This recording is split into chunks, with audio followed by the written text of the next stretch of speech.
Looking for a fast-charging, ultra-responsive stylus for your iPad? Meet the 2X Fast Charge Active Stylus Pen, designed for 2018 to 2025 Apple iPads. Take your creativity and productivity to the next level. Click the link in the video description to shop now on Amazon. So you're an Xbox Game Pass subscriber, and March just got a whole lot better. That's right, folks. EA Sports College Football 25 has joined the party, bringing its brand of gridiron action to everyone on Xbox. Now, I know what you're thinking. What's the catch? Well, it turns out that CFB 25 isn't available on the standard Game Pass or Game Pass Core tiers.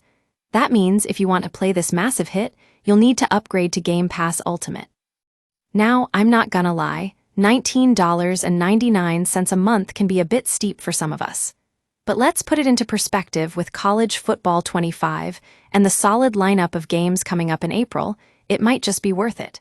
And hey, if you're already on Game Pass Ultimate, this is great news for you.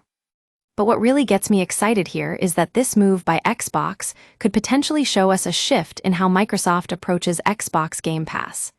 I mean, we've seen some rumors about Microsoft potentially reevaluating their strategy with the service.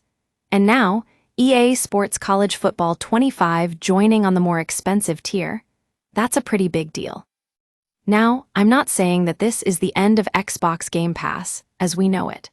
But if there are plans to revamp or expand the service in some way, then I think it's safe to say that EA Sports College Football 25 being added on Game Pass Ultimate is a sign of things to come. So, what do you guys think? Are you excited about this development? Do you think Xbox is trying to send a message by adding CFB 25 on the higher tier? Share your thoughts in the comments below, and let's get the conversation started. And if you're a Game Pass subscriber, well done, March just got a whole lot better for you.